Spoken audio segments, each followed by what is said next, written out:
The question is, Mahesh buys an insurance policy of rupees 40,000 for a property of 60,000 from insurer P and 20,000 from insurer Q. He suffered a loss of rupees 30,000 which he can claim from both the insurers. How much compensation will Mahesh claim? Give reasons to justify your answer. तो यहाँ पे question में given है कि महेश ने एक insurance policy Lee for अपने property के लिए, इंश्योरर पी से 40,000 की और इंश्योरर क्यू से 20,000 की। उसको लॉस हुआ 30,000 का। तो यहाँ पे हमें बताना है कि महेश कितना कॉम्पनसेशन दोनों इंश्योरर से क्लेम कर सकता है और क्यों एंड वाई, राइट। तो यहाँ पे क्वेश्चन में गिवन है कि यहाँ पे दो इंश्योरर्स है, एक पी और एक क्यू। पी ने इंश्योरेंस किया 40,000 का और क्यू से लिया 20,000 का। और प्रॉपर्टी कितने की थी? प्रॉपर्टी की टोटल वैल्यू कितनी थी? 60,000 rupees, right. And actual loss कितने का हुआ था?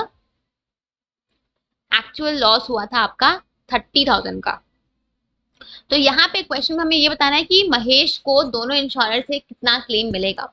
तो यहाँ पे जिस प्रिंसिपल को यूज किया जाएगा वो है आपका प्रिंसिपल ऑफ कॉन्ट्रीब्यूशन, ठीक है। प्रिंसिपल ऑफ कॉन्ट्रीब्यूशन क्या बोलता है? ये प्रिंसिपल ये बोलता है कि अगर किसी पर्सन ने सेम प्रॉपर्टी के लिए दो more than one insurance policy ले रखी है, देन इन दैट केस जब भी वो इवेंट या वो लॉस इनकर होगा, देन उस टाइम पे सारे इंश्योरर्स मिलके जितना भी उन्होंने सम इंश्योर किया है उस प्रपोर्शन में वो एक्चुअल लॉस के लिए कंपनसेट करेंगे, राइट।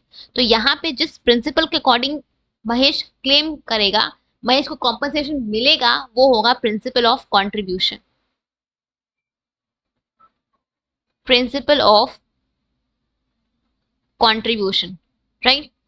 अब यहाँ पे कौन सा इंश्योरर कितना अमाउंट देगा वो होता है, वो डिपेंड करता है कि कितना अमाउंट का इंश्योरेंस उन्होंने किया है। मतलब कि जिस रेशियो में इंश्योरेंस हुआ होगा ना, जो भी सम अश्योर्ड का जो रेशियो होगा उस रेशियो में ही वो एक्चुअल लॉस को कंपनसेट करेंगे। जैसे यहाँ पे इसके लिए फॉर्मूला क्या होता है? फॉर्मूला ये है, सपोज आपको निकालना है liability for insurer P, liability for P. इसका फॉर्मूला क्या है?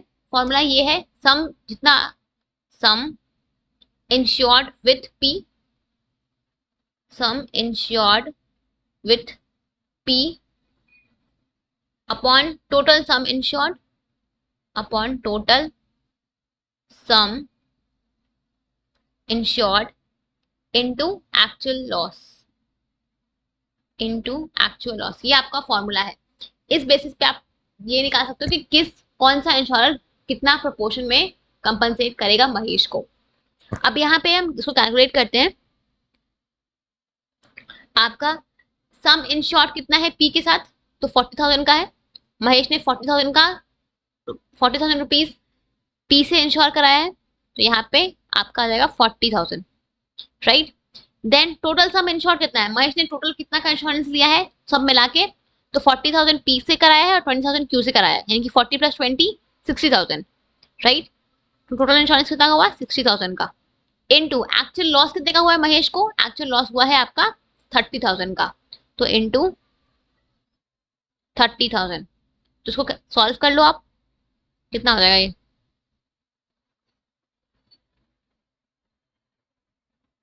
ये 3 2 ज़ा 6 एंड 2 से काटोगे 20,000, राइट।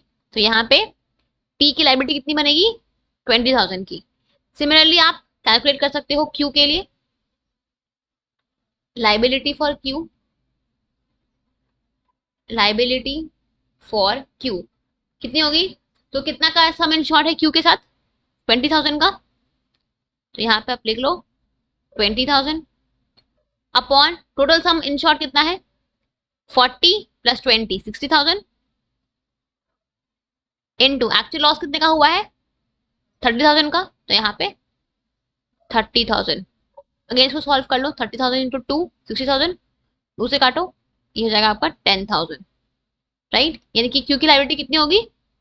10,000 की। मतलब कि अब महेश ने जो एक्चुअल लॉस सफर किया है 30,000 का, उसमें से 20,000 पी पे करेगा और 10,000 क्यू पे करेगा, राइट। तो यहाँ पे प्रिंसिपल ऑफ कंट्रीब्यूशन यही बोलता है कि अगर किसी पर्सन ने मोर देन सेम रिस्क के लिए more than one insurance policy ले रखी है तो सारे इंश्योरर मिलके एक्चुअल लॉस के लिए कंपनसेट करेंगे। कौन से रेशियो में? जिस रेशियो में उन्होंने सम इंश्योर किया है, सम अश्योर किया है उस रेशियो में, राइट।